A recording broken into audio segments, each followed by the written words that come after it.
Until I became Deputy Principal at Auckland Girls Grammar School, I had no idea that in the last 130 years, as far as we know, there hasn't been a man who's been a Deputy Principal. It's kind of that flip or that inverse on the glass ceiling. So here I am shattering that so-called glass ceiling.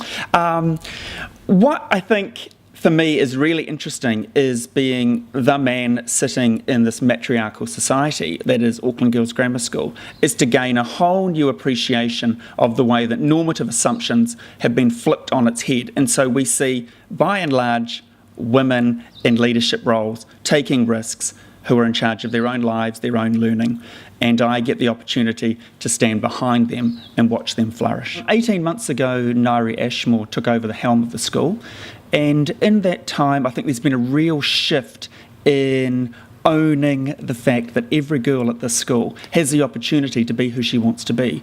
We have this unapologetic commitment to realising the potential of our girls, whether that's academically, on the sports field, culturally, but particularly in the classroom is what really interests me.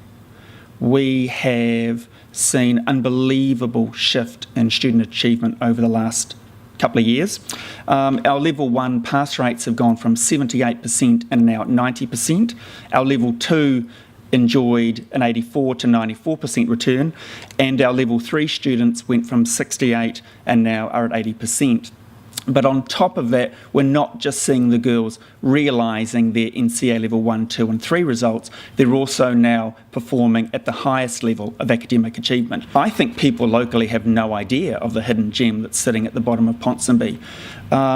They see a lot of girls coming from out of the area, and I think we've kind of bought into the assumption that it is the school that is for girls to come in from outside of Auckland. If you are in Ponsonby, I'd really urge you to think about coming to our school, because not only is your daughter going to capitalise academically, she'll have a number of sporting opportunities and cultural and music. But I'd suggest the one point of difference we really offer is an absolute commitment to recognising the untapped potential of girls. I've taught in a single-sex boys' school, I've taught in co-ed schools, and now I find myself in a school where shattering the glass ceiling is essentially who we are.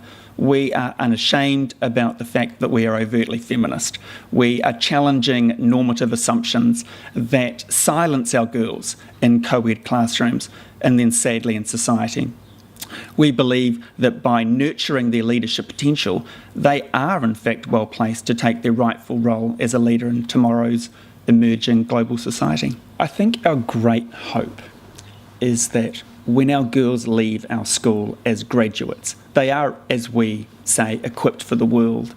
And it is a joy to stand alongside of our girls as they make that transition from tentative, uncertain year 9 to young women ready to make their mark on the world.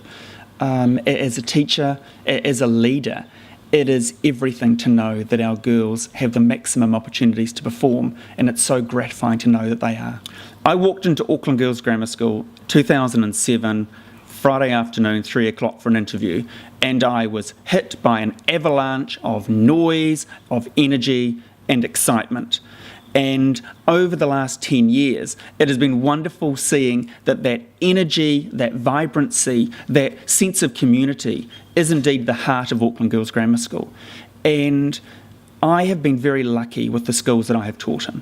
They have been excellent schools. But what they don't necessarily have is that same innate sense of sisterhood, of solidarity, of community that having 1,000+ women in the same space does. The girls care about each other and they care about their collective success. And in a society that values individual performance, it's wonderful to be in a space where together we are stronger than we are as individuals. And I think that's the great achievement of Auckland Girls Grammar School.